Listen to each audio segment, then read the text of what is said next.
सूर्य नमस्कार अपने आप में कंप्लीट प्रैक्टिस है। देखते हैं, पोजीशन नंबर 1 से शुरू करेंगे जिसको कि नमस्कार आसन कहते हैं। पैरों को एक दूसरे के करीब रखेंगे। अगर बैलेंस का कोई भी प्रॉब्लम है तो पैरों को एक दूसरे से दूर रखेंगे, लेकिन पैरों को पैरेलल रखेंगे, आगे पीछे नहीं होने देंगे। पैरों को ज़मीन पे दबाएंगे, शरीर को सीधी करेंगे तो अपने हिप्स को यानी कि कूल्हे को अंदर की तरफ ले जाएंगे। ये हो गया आपकी समस्थिति की पोजीशन। इस पोजीशन पे हाथों को सामने लाएंगे नमस्ते पोजीशन में। इसको नमस्कार आसन कहते हैं। ये आपका कंफर्टेबल पोजीशन है। अगर आप स्ट्रेंथ बिल्डिंग करना चाहें तो अपने हाथों को दबाएंगे, हथेलियों को जोर से दबाएंगे। आपकी कोहनियाँ ज़मीन के पैरेलल होनी चाहिए। सामने की तरफ देखेंगे। सांस लेते हुए हाथों को दबाते हुए हाथों को आगे की तरफ ले जाएंगे। आगे ले जाने का मतलब ये नहीं कि आपके शरीर आगे जाए, सिर्फ हाथ आगे जा रहे हैं। और बॉडी को अलाइन करने के लिए शोल्डर को पीछे ले जाइए। सांस लेते हुए हाथों को ऊपर की तरफ ले जाएंगे स्ट्रेट। अगर आप चाहें तो हाथों को लॉक कर सकते हैं। हाथों को ऊपर की तरफ खींचेंगे। हम पोजीशन नंबर 2 की तरफ बढ़ रहे हैं। जितना ऊपर ले जाएंगे ऊपर ले जाएं। अब अपने हिप्स को टाइट कीजिए, साथ ही साथ पेल्विस को थोड़ा आगे की तरफ पुश करेंगे। छाती को आगे की तरफ पुश करेंगे। शरीर बैकवर्ड मूवमेंट में आने लग गई। खोलिए शरीर को जितना खोल सकते हैं। शरीर के किसी भी एक पर्टिकुलर भाग पे स्ट्रेस नहीं आना चाहिए, यानी कि आप ये ऐसा नहीं कर रहे। ऐसा करते ही आपके कमर का दर्द बढ़ जाएगा। तो अपने पैरों को सीधा रखिए, हिप्स को टाइट कीजिए, शरीर को ऊपर की तरफ ले जाइए। अब चिन को ऊपर की तरफ कीजिए। नॉर्मल सांस लेते रहेंगे, सांस नहीं पकड़ेंगे। ये हो गया आपका ऊर्ध्व हस्तासन पोजीशन नंबर 2। और इस पोजीशन में जैसा कि आप देख रहे हैं ये एक बैकवर्ड बेंड पोजीशन है। अब हम पोजीशन नंबर 3 की तरफ जाएंगे। सबसे पहले कूल्हे को रिलीज करेंगे। सांस छोड़ते हुए शरीर के ऊपरी भाग को जमीन के बराबरी पर लाएंगे। कूल्हे को पीछे की तरफ ले जाएं और हाथों को आगे की तरफ पुश करें। हाफ वे आपके हैमस्ट्रिंग्स यानी कि पैर के पीछे का भाग खुलना स्टार्ट हो जाएगा। आपके ग्लूट्स खुलने लग जाएंगे। अगर घुटनों का कोई प्रॉब्लम हो वो सारा कुछ निकल जाएगा। टाइटनेस शरीर के पीछे वाले भाग से निकल जाएगी। सांस छोड़ते हुए हाथों को नीचे ले जाएंगे, ज़मीन पे टच करेंगे। अगर नहीं होता है तो अपने पैर को जहाँ पे भी पकड़ सकते हैं पकड़ेंगे और कोशिश कीजिए कि पेट को थाई पे लाने रेस्ट करें। सांस छोड़ते हुए छाती को लाएंगे घुटनों पे और अंत में आपका सर अंदर की तरफ जाएगा। हाथों को ज़मीन पे रख सकते हैं या जहाँ पे भी पकड़ सकते हैं। पैरों को पकड़ लीजिए। अगर आपके हाथ नीचे कंफर्टेबल है तो आप बाहर की तरफ ले जाएंगे जिससे कि ज़्यादा स्ट्रेच मिले। गहरी सांस लेंगे, कुछ देर रुकेंगे यहाँ पे। आप चाहें तो शरीर के वेट को थोड़ा आगे की तरफ पुश कर सकते हैं, पीछे की तरफ कर सकते हैं। इससे आप अपने हैमस्ट्रिंग्स को यानी कि पैर के पीछे वाले भाग को डिफरेंट एंगल से खोलना स्टार्ट करेंगे। ये हो गया आपका उत्तान आसन। पोजीशन नंबर 4 की तरफ बढ़ेंगे। हाथों को पैरों के बगल में लाएंगे, घुटनों को मोड़ेंगे। सांस लेते हुए दाहिने पैर को पीछे की तरफ ले जाएंगे। आपका बायां घुटना बाएं एंकल पे होना चाहिए और थाई जमीन के पैरेलल होना चाहिए। हाथ आप चाहें तो पाम्स को जमीन पे रख सकते हैं या फिंगर्स को टॉल। पीछे का पैर बिल्कुल भी स्ट्रेच्ड होना चाहिए, गिरना नहीं चाहिए। तो इसको टॉल रखिए तो आप पीछे वाले भाग को स्ट्रेच कर रहे हैं और आगे वाले पैर को स्ट्रॉन्ग कर रहे हैं। ये आपका असिमेट्रिकल पोस्चर हो गया और ये एक स्ट्रेंथ बिल्डिंग पोस्चर है। छाती को थाई से सेपरेट करेंगे, सामने की तरफ देखेंगे। अगर आपको तकलीफ हो या अनकंफर्टेबल हो तो आप चाहें तो घुटने को नीचे रख सकते हैं जिससे कि आप कंफर्टेबल रहें। इससे आप इनर थाई को स्ट्रेच कर रहे हैं, आउटर थाई को स्ट्रॉन्ग कर रहे हैं, आर्म्स को स्ट्रॉन्ग कर रहे हैं। यहाँ होल्ड करेंगे 5 से 10 second as per your comfort. पैर सीधा है तो सीधी रखेंगे।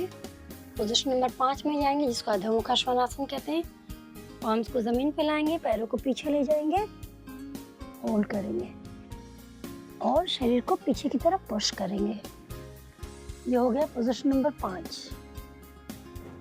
पोजीशन नंबर 6 में जाने के लिए पहले एड़ियों को ऊपर की तरफ ले जाएंगे।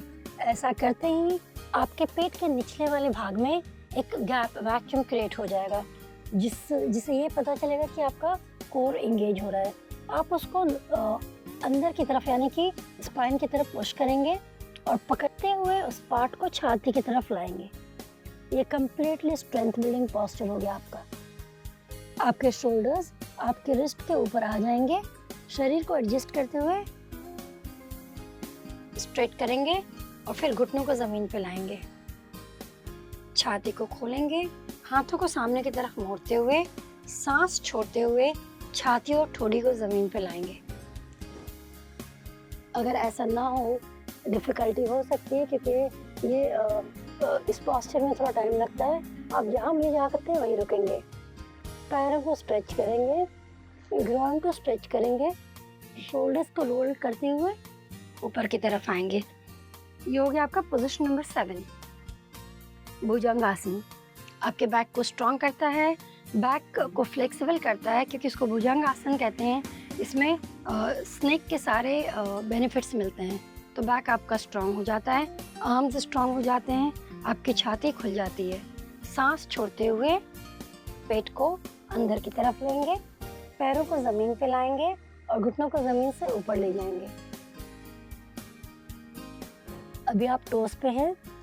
स्लोली पैरों को स्ट्रेच करते हुए एड़ियों को ज़मीन पे लाएंगे। आपकी एड़ियाँ ज़मीन पे आ सकती है और अगर नहीं आए इसका मतलब आपका कि काफ मसल्स और हैमस्ट्रिंग्स टाइट है।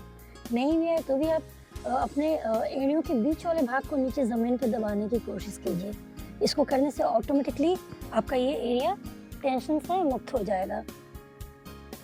क्योंकि पोजीशन नंबर 4 में दाहिना पैर पीछे गया था, पोजीशन नंबर 9 में दाहिना पैर ही आगे आएगा। दाहिने पैर को बेंड करेंगे, आगे की तरफ लाएंगे, दाहिने पाम के पास रेस्ट करेंगे। आपका दाहिना घुटना एंकल के ऊपर होना चाहिए, thigh parallel to the floor and left वाले लेग को अभी स्ट्रेच करेंगे। फिंगर्स पे आ जाएं, छाती को थाई से अलग करें, हिप्स को एक लाइन में रखेंगे। इस तरह से नहीं करेंगे, इस तरह से नहीं करेंगे, हिप्स को एक लाइन में लाने की कोशिश करेंगे, सामने की तरफ देखेंगे, शोल्डर्स एक लाइन में। अगर आपको बहुत ज़्यादा अनकंफर्टेबल लगे या फिर लगे कि नहीं हो पा रहा है, घुटनों को ज़मीन पे ला देंगे, जिससे कि आप थोड़ी देर आराम से रह सकते हैं। इसको अश्वसंचालनासन कहते हैं, जिसका नाम हॉर्स यानी घोड़े से रिलेटेड है। तो पोजीशन नंबर 4 और 9 एक हो गया आपका। अब बाएं पैर को आगे की तरफ लाएंगे, शरीर को थोड़ा पुश करेंगे। ये हो गया आपका उत्तानासन। सांस छोड़ते हुए शरीर के ऊपरी भाग को नीचे की तरफ ड्रॉप कर देंगे और रिलैक्स करेंगे। ये 10th पोस्चर हो गया। पोजीशन नंबर 11 के लिए हाथों को जोड़ेंगे, सामने की तरफ ले जाएंगे। आपके सर, आपके हाथ एक लाइन में होने चाहिए।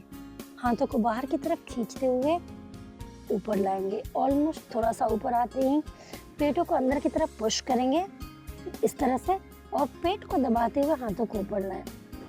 सो आप अपने कोर स्ट्रेंथ पे काम कर रहे हैं। हिप्स को टाइट कीजिए जिससे कि बॉडी ऊपर की तरफ पुश हो जाए। पेट को टाइट कीजिए, हाथों को स्ट्रेट ले जाइए, सामने की तरफ देखेंगे, शरीर को ऊपर की तरफ खींचेंगे जितना खींच सकते हैं। पोजीशन नंबर 11 में जाएंगे, जिसको कि ऊर्ध्वाधस्तासन कहते हैं। हिप्स को टाइट करेंगे, पेल्विस को सॉफ्टली आगे ले जाते हुए पूरी बॉडी को स्ट्रेच करेंगे, ऊपर की तरफ देखेंगे, सांस छोड़ते हुए पोजीशन नंबर 1 या और पोजीशन नंबर 12 में वापस आ जाएंगे। ये था हमारा सूर्य नमस्कार जो हम लोगों ने दाहिने पैर से किया। आप सेम चीज़ को बाएं पैर से रिपीट करेंगे। शुरुआत आप 1 से 2 से कीजिए, मॉडिफाई कीजिए पोस्चर्स को। कहीं भी लगे कि अनकंफर्टेबल है, नहीं हो पा रहा है, तो आपको जिस तरह से कंफर्टेबल लगे मॉडिफाई कीजिए। 10 सेकेंड्स 20 सेकेंड्स तक ईच पोस्चर को होल्ड कीजिए और उसको सिर्फ करने की कोशिश में आपके काफ़ी कैलोरीज बर्न होंगे, आपके काफ़ी फैट लॉस होंगे और बॉडी स्ट्रांग होने लग जाएगा। साथ ही साथ आपका एंड्योरेंस बढ़ने लग जाएगा। शुरू में आपको काफ़ी आराम नहीं लगेगा कुछ नहीं हो रहा है, बट छोड़िए मत इसको। अगर आपने 5 से 10 दिन भी किया तो आप देखेंगे कि अब काफ़ी स्मूथली होने लग गया है और काफ़ी सारे बेनिफिट्स दिखने लगे हैं।